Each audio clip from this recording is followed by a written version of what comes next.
WhatsApp, Instagram, Facebook বা যে কোনো সোশ্যাল মিডিয়াতে আপনি যদি কোনো ভালগার কোনো কিছু পোস্ট করেন, আর এইগুলো পোস্ট করার মাধ্যমে যদি সমাজে কোনো খারাপ বার্তা যায়, যেমন ধরুন আপনি সোশ্যাল মিডিয়াতে কোনো নিউড ফটোস, ভিডিওস বা পর্ন ভিডিওস বা আজে বাজে কোনো ছবি পোস্ট করেছেন বা কাউকে কোনো কিছু শেয়ার করেছেন, আর এইগুলো করলে কিন্তু আইটি অ্যাক্ট 67 অনুসারে সেই ব্যক্তির একটা বড় সড়ো পানিশমেন্ট হতে পারে।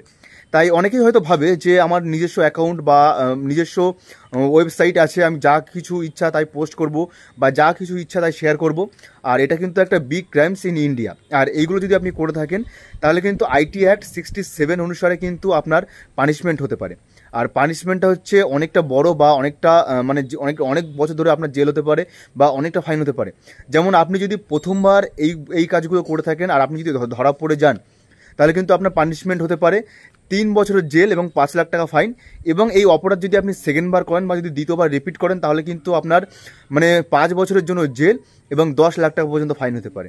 তাই একটাই কথা বলবো যে অনেকে হয়তো ভাবে যে তার নিজস্ব অ্যাকাউন্ট বা কাউকে যা আজে বাজে যা ইচ্ছা সে শেয়ার করবে বা কাউকে ফরওয়ার্ড করবে বা সোশ্যাল মিডিয়াতে আজে বাজে নিউড ভিডিওস, ফটোস বা পর্ন ভিডিওস এইগুলো শেয়ার করবে আর সে বেঁচে যাবে, তাহলে এমনটা কিন্তু নয়।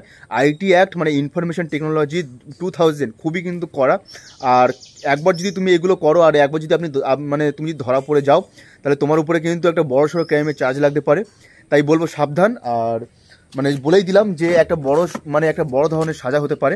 তাই বলবো এগুলো থেকে সাবধান। যে কোনো মানে সোশ্যাল মিডিয়াতে কোনো খারাপ আজে বাজে পোস্ট করা বা কোনো কিছু শেয়ার করা, কাউকে মেসেজ করে এগুলো পাঠানো বা কাউকে হোয়াটসঅ্যাপে এগুলো পাঠানো, এগুলো থেকে সাবধান। কারণ একবার ফেসে গেলে কিন্তু বাঁচানোর জন্য কেউ থাকবে না। তাই বলবো যে এগুলো থেকে সাবধান।